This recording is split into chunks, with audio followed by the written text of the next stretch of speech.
going, everybody? I'm the best there is, the best there was, the best there ever will be. There will be none before me, there will be none after me. Therefore, I am the one and only Jake Covey. And welcome to Wrestling Made Simple.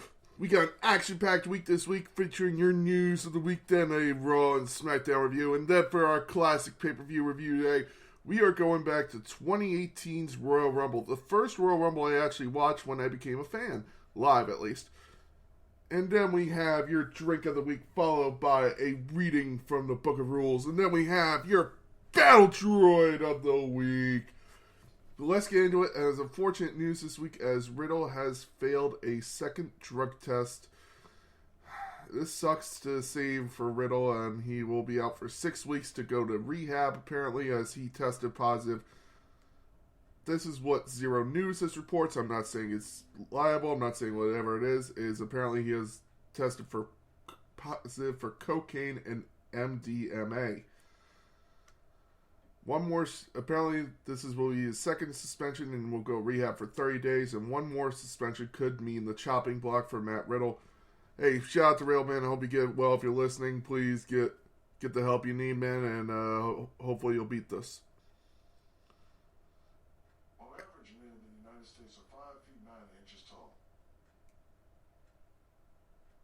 Okay. That was weird. Anyway. Random facts from my Echo Dot. Let's go to the second news story this week. As we have noted before that the rumors of Roman Reigns is going to defend the Universal title 2 nights at WrestleMania. Apparently these rumors are not true. That's what WWE officials are saying, because they don't think it'd be a good idea because Roman Reigns might get hurt and they wouldn't want to risk a night 1 match of Roman Reigns getting hurt ruining a night 2 dream match against The Rock. So apparently these rumors are not true, and fans can expect the Roman Reigns Rock match to take precedent over a Roman Reigns Cody Rhodes match. And finally, is Vince McMahon returning to WWE? Well, apparently that's what people close to McMahon are saying, as they say that Vince McMahon was led astray and he wants to come back. But it's not as simple as that. If people he's spoken to consider him fully done following his retirement in July, this is what Give Me Sports says. And the new leadership team is aware of the massive morale boost now that he is gone. So, I don't know what to think. You know, Vince McMahon, you've helped wrestling more than we could ever hope for. So, thank you for everything you've done, but it's time to call it a day. Let the young blood take over. And just let everybody enjoy something different, something new. Again, thank you for everything you've done. That was good. Fuck you for the bad. But right now, looking at your history, the good has completely overweighed the bad. So please stay retired and let us have these good memories of you. And don't try to push yourself back in and make it a bad memory of you. That's all I gotta say about that. Let's move on to SmackDown, ladies and gentlemen, as it kicked off with the Usos defending their Tag Team Championships against the Brawling Brutes. The Usos and Brawling Brutes put on a great match. I really enjoyed this match. It was a fun match. It really helped me bring back the chemistry that the Usos had with the Bar when the Bar came over to SmackDown. So I really loved this match. Fun match. The Usos ended up picking up the win. But damn, was it a good one. I really enjoyed this. We then get LA Knight talking about Bray Wyatt. LA Knight coming out to saying, who else would attack me but Bray Wyatt? Bray Wyatt had to do this, blah, blah, blah. And he puts up footage saying, every time I was attacked, you see Bray Wyatt's mask in the background. And then the footage starts to go green and goes astray. And all you hear is LA Knight saying, alright, I'm going to go figure this out. You guys want me to go back there and figure it out? Yeah. LA Knight goes back, figures, and as he's going back there, he's looking around. And then suddenly the lights cut out in the locker room as he finds a Bray Wyatt shirt, and someone attacks LA Knight. Could have been Bray Wyatt in a mask. But, I don't know. I don't know if it was Bray Wyatt. It would have been funny, though. It would be cool if it was Bray Wyatt, and this is his first feud. There's talk he could be a member of the Wyatt Six, who they want to still make. So that would be cool to see as well. We then get the Viking Raiders versus Legado de Fantasma. Fun little match for what it was.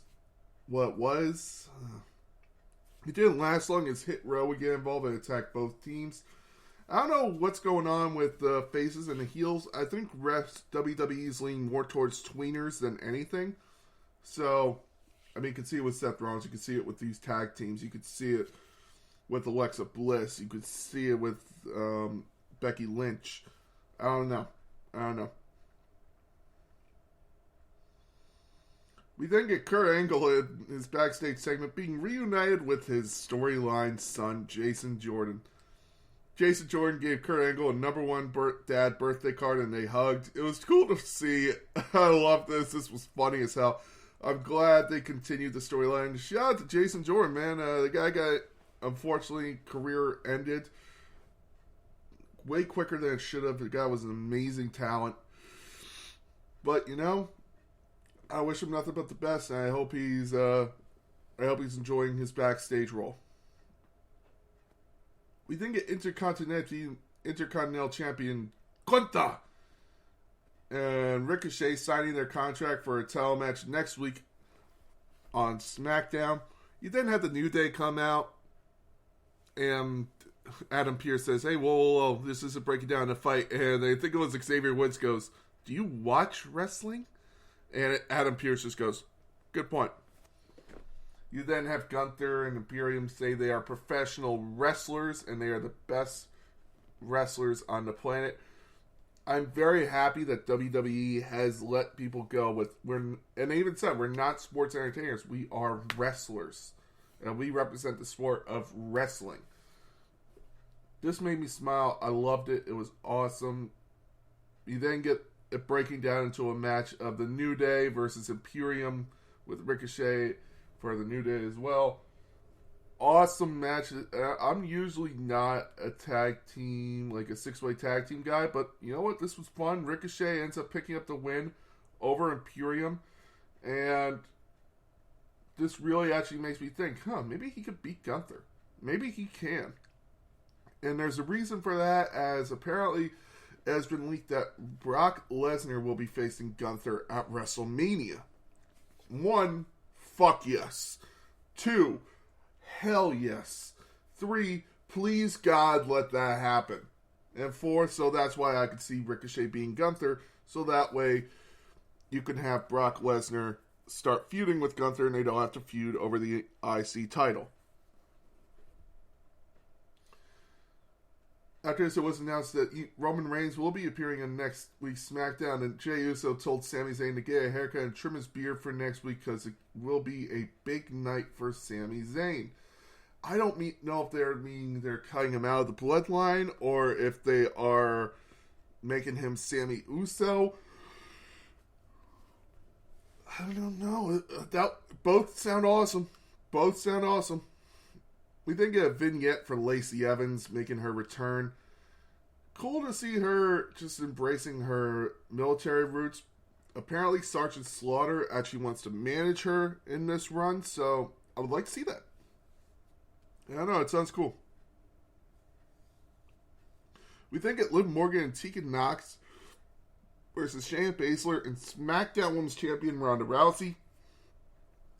Okay match. Shayna and Ronda were really beating the shit out of Morgan and Nox, but then Raquel Rodriguez came out to cause a distraction, and Liv and Tegan roll up Shayna and pick up the win. I'm really happy that Tegan won her first match back at WWE, but still I'm kind of wondering what the plan is for this. Kurt Angle then came out to the main event segment to celebrate his 54th birthday. I can't tell you how happy I am to see Angle back in WWE, man. And there's talk he might wrestle one more match. So here's what I would like to see. Kurt Angle and Gable Steveson team up at WrestleMania, take on Alpha Academy in a tag team match. Be a perfect way for Kurt Angle to go out, fighting with, actually, I think Otis was an Olympian as well. So 4 Olympians in the ring, going at it. I think it'd be perfect. Really would highlight Gable Steveson amateur wrestling background, and also let Kurt Angle go out on a high note the way he should have against Baron Corbin. But as Kurt Angle was celebrating, Alpha Academy came out. That's why I alluded to it. And they were not happy that they weren't invited to the party Kurt Angle was throwing for his birthday. Gable says that Kurt does suck and has lost his 3 eyes and told Kurt to leave. And Otis is going to eat the birthday cake. Angle then brought out Gable Steveson and brought out a truck of milk, shades of 2001, as Michael Cole said, which was unbelievable. I actually tweeted out, this is complete fan service, and I love it. This was awesome, amazing, so cool. They then spray Otis and goddamn, my memory's sucking. They then spray Otis and Chad Gable with milk, and people are pointing out what the hell was Otis doing. I actually recognize that. Otis, if you're listening, man, that was awesome. It was a shout out to Chris Farley. I recognized that immediately. That was the Chris Farley scene in Tommy Boy. I'm a maniac. When he's getting sprayed down after they try to go cow tipping and he's sprayed with, he's covered with cow shit. It was hilarious. And Rob Lowe is spraying him down and all you see is Tommy Boy dancing. So if you're wondering what Otis was doing, I believe that's what it was. I believe he was doing a classic Tommy Boy routine. So you know what? Shout out, man. Shout out to you, keeping Chris Farley alive in our memories. Rest in peace to the great Chris Farley. But that was hilarious. I love that on SmackDown. And they talked about it on Raw. Let's move on to Raw. As Little Miss Bliss and Bayley kicked off the match for the number 1 women's contender, match for the Raw Women's Championship. I like also they've gone back to number 1 contenders matches. Apparently that was a word that was banned, as Vince McMahon was starting to dislike that word of number 1 contender. It is now back, he would just say, for a future championship opportunity. So I really did enjoy that. Becky Lynch would attack Damage Control before the match, and Alexa Bliss was able to beat Bayley with a. I missed something. Can you say it again? We're good. Okay, there are a few skills to help you work out. A popular skill. Alexa, stop. Jake's war with technology continues. Alexa, I'm sorry, that was harsh. For Vista Center, New Jersey, there are Alexa, stop. Thank you. Goddamn. Anyway, Little Miss Bliss and Bayley had a great match. Little Miss Bliss picks up the win after hitting, God, I can't remember anymore. Little Miss Bliss picks up the win. Let me just say that. After the match, Bianca Belair came out to celebrate with Little Miss Bliss, and as they go for a hug, the Wyatt picture comes up on the back screen, and Bliss actually puts her in a Sister Abigail. She was about to hit the Sister Abigail, and then was like, what the hell am I doing? Backs up, apologizes, and starts going backstage. They would ask Bianca about this later, and Bianca would say, I have no clue what's going on with her. I do. Bray Wyatt and Little Miss Bliss back together again. Yes! We then get AJ Styles and Chad Gable in a match. Awesome clash of styles. Wink, wink. AJ Styles picks up the win after the OC was able to take out Otis on the ringside, causing a little distraction. AJ Styles hits Styles Clash, picks up the win. AJ Styles for the win. We then get the Judgment Day, Finn Balor, Damian Priest, and Dominic Mysterio versus the Street Profits and Akira Tozawa. I'm very happy Judgment Day picked up the win here. Judgment Day was able to pick up the win. Judgment Day needed this win. If they had lost to this match, I would have been so pissed, man. It would have been so stupid to see Judgment Day lose here. We then get Johnny Gargano and Dexter Lumis coming out to give merch to the fans. But as they're going to give merch, someone steals the money from Dexter Lumis, and it is revealed to be The Miz. The Miz steals the money, and Adam Pearce comes out and says that money belongs to Dexter, and he better give it back. Miz says he wants a rematch with Dexter for the money next week. Johnny said that he will give The Miz a rematch, but they need to hang something above the ring. And it will be Miz's money and Dexter Lumis' money in a ladder match above the ring. Awesome idea. Love it. Miz versus Dexter Lumis next week on Raw.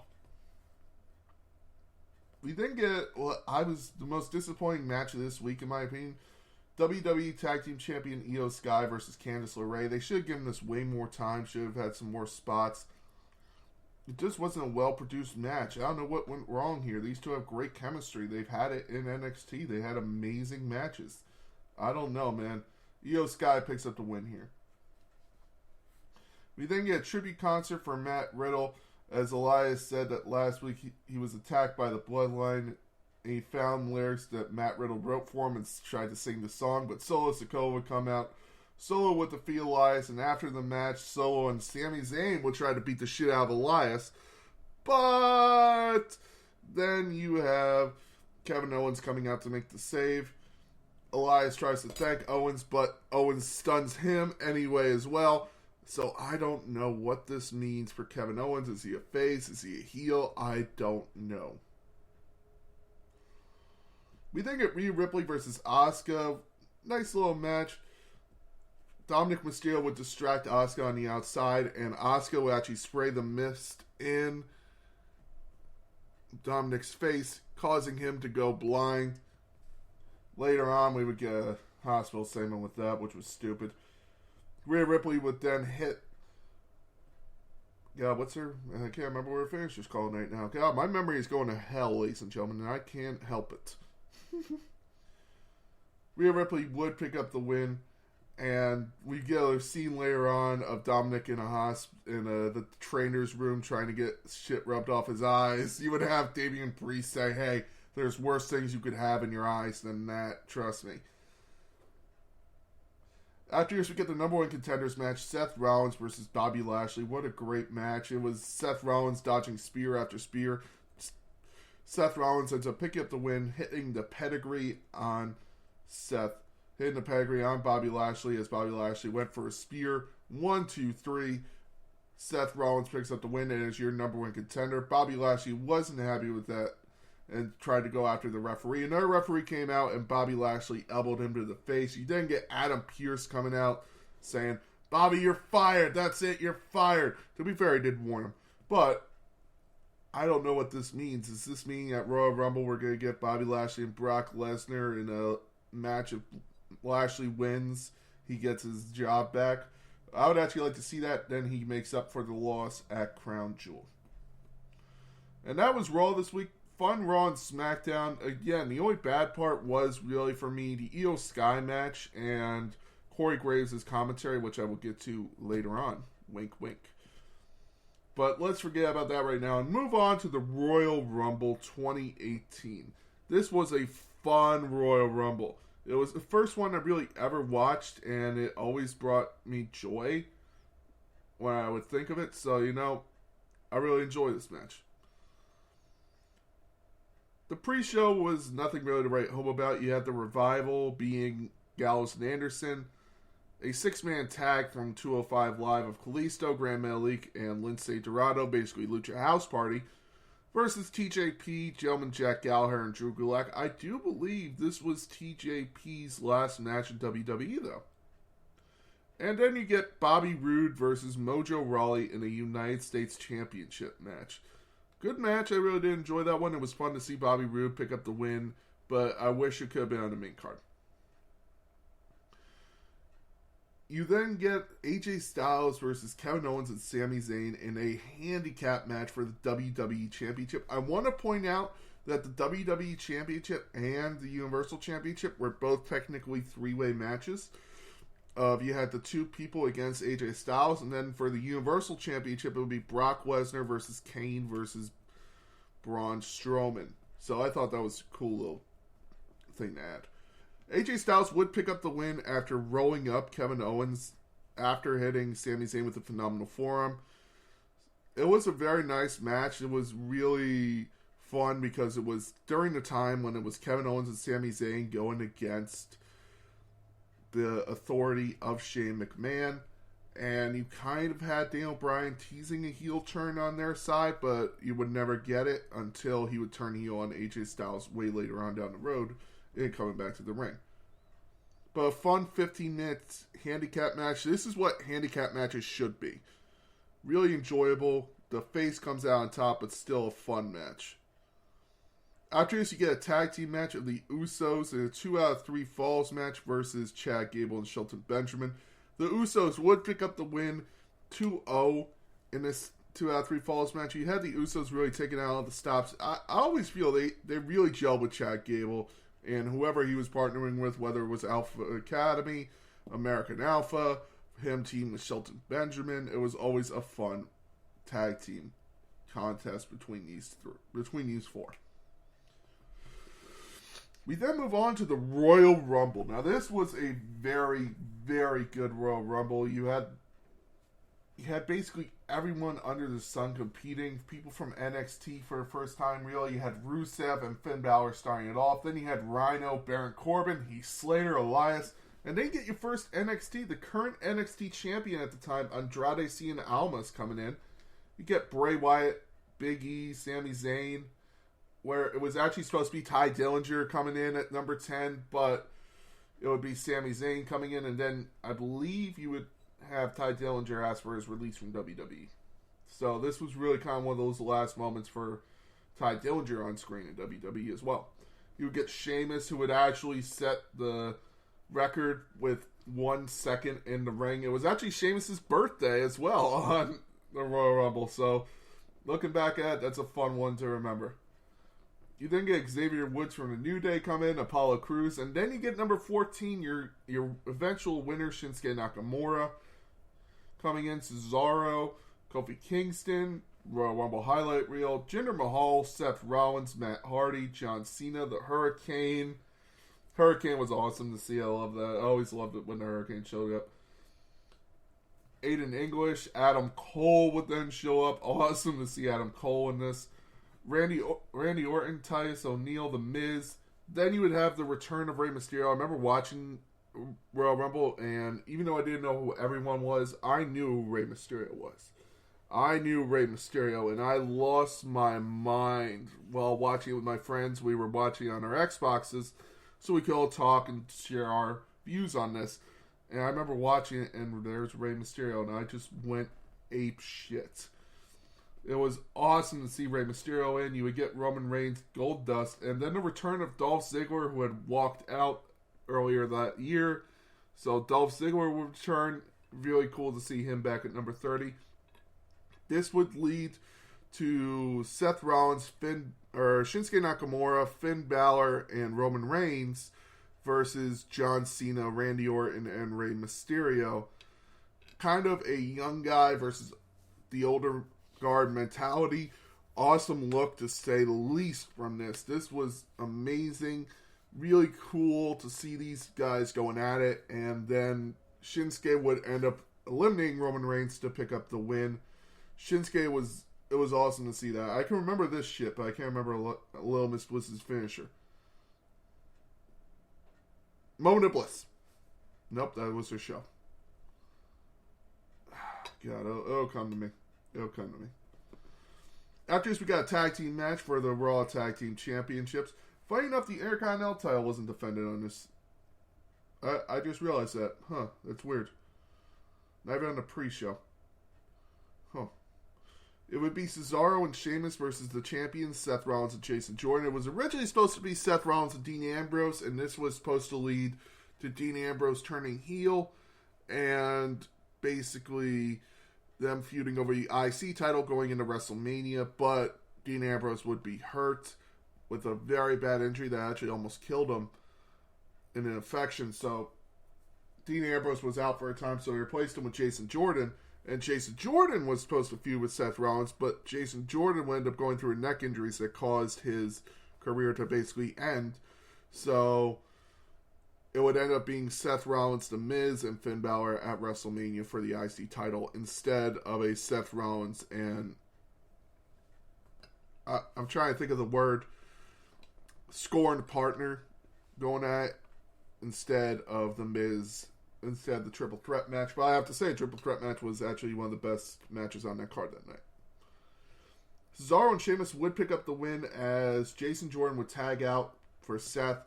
Jason Jordan would actually be on the outside holding his neck. I don't think this was the plan for this match. Seth Rollins ends up losing the match. I think Jason Jordan was supposed to be injured, but in like a fake way.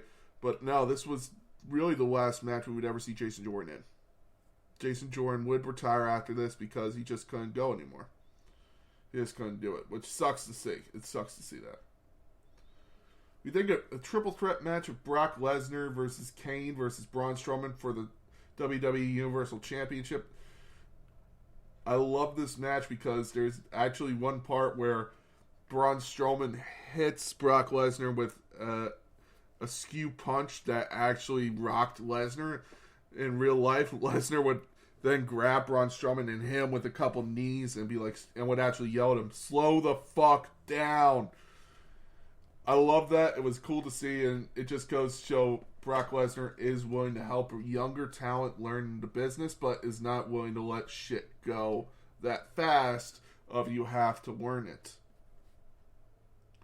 Brock Lesnar would pick up the win after hitting an F5 on Braun Strowman and pinning him for the win in a nice 10-minute match. And then finally we get your first ever Women's Royal Rumble match. Awesome to see this match. It really showcased everyone from NXT to the Hall of Fame. You had Raw, Smack, everyone was represented in this match, which I loved. You had Tori Wilson, you had Tamina, Lita, and actually it was funny, Vicky Guerrero would come out, Michelle McCool, Molly Holly, who was not a Hall of Famer yet, is now, Kelly Kelly, the Bella Twins would come out, Trish Stratus. It would come down to Nikki Bella and Asuka, and Asuka would pick up the win after eliminating Nikki Bella on the outside. Asuka would then go on to lose at WrestleMania. This Royal Rumble was so cool, but at the same time, you know, it makes me wonder what wrestling would be like without the insiders, without the people who are like, oh yeah, this person's winning the Royal Rumble this year. Here's the leaked plans. You know, I always wondered what it would be like. Because I didn't grow up in the era when that shit didn't happen. You were surprised when someone won, or surprised when someone returned. I remember watching the Ric Flair birthday party on Raw, and I remember just thinking, where's Batista? I wonder if Batista will show up tonight. And I Googled Batista, and it showed, hey, here's pictures of Batista at the arena. So that kind of ruined it for me, but at the same time, I was excited to see him. But everyone knew Shinsuke was winning this Royal Rumble. Everybody knew Asuka was winning this Royal Rumble. Everybody knew it was going to come down to Roman Reigns and Shinsuke. And everybody knew who Shinsuke was going to challenge. There was a little question on who Asuka was going to challenge. Was it going to be Little Miss Bliss or was it going to be Charlotte Flair? And everybody kind of realized it's going to be Charlotte. But even when he made the announcement of Shinsuke saying, I'm going to face AJ Styles at WrestleMania, and we knew we were getting that classic New Japan feud, it was still not as good as you wonder what would it be like if I didn't know?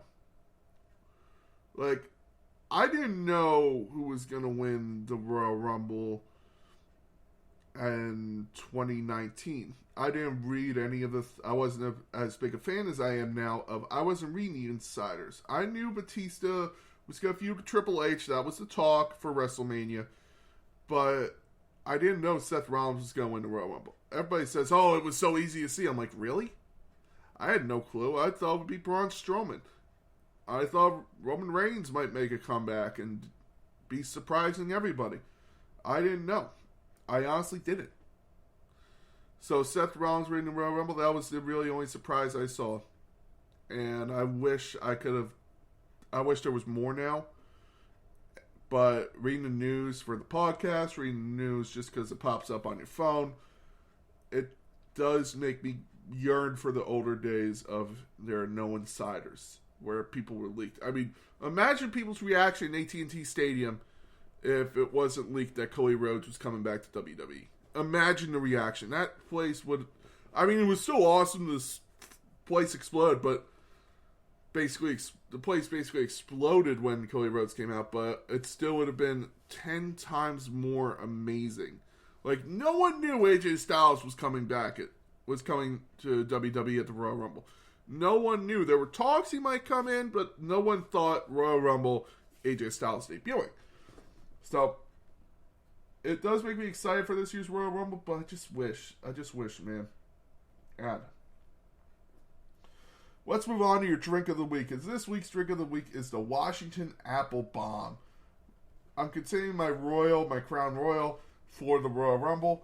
So this drink is very simple. It's 1 part Crown Royal, 1 part apple schnapps for your shot glass. And then you're going to fill the other glass, a pint glass, with an energy drink and a splash of cranberry juice. So you fill the shot glass with equal parts of Crown Apple and apple schnapps. So it's going to be Crown Royal Apple, which is very easy to find. I actually have some downstairs. Not as good as their Crown Royal Peach, but still good as well. So pour that into the shot glass. Pour your energy drink halfway into the pint. Add a splash of cranberry juice. Serve. You drop the shot in. Drink it. It's a bomb. And you have a great drink. Please drink responsibly. Do not drink it dry. Do not drink if you are under 21. And do not overconsume on alcohol. And now we're reading from the Book of Rules. A message from Kali to the WWE Universe. No fair kissing Kali in the ring. Kali is easily distracted. A reading from the Book of Rules. And now, ladies and gentlemen, it is time for the Battle Droid of the Week. This week was simple for me, watching Raw every week. I love it. It's fun. But there's someone who's really hurting Raw right now. Someone who I'm really going, this guy is really hurting everything about this TV. Corey Graves. Corey Graves has just gotten unlistenable. I understand he's a heel, and there's being a heel, and then there's being just an asshole. And Corey Graves is just an asshole. I've said it before, the way he just buries people on the mic just because he doesn't like them in real life. Ran Mark Morello basically out of WWE. He's trying to be JBL when JBL isn't really good anymore. I'm just watching this going, I understand people like him. People can like Corey Graves. But for me, I just don't. And you know what? If he were to say, I've been released from WWE today, I wouldn't be mad at all. I wouldn't be mad at all. Bring back Mark Morello. Bring back Tom Phillips. Bring back someone else. Please, God, bring back someone else. Corey Graves, you are the Battle Droid of the Week. First award you've won since the NXT Tag Team Championships over 10 years ago. Uh-oh.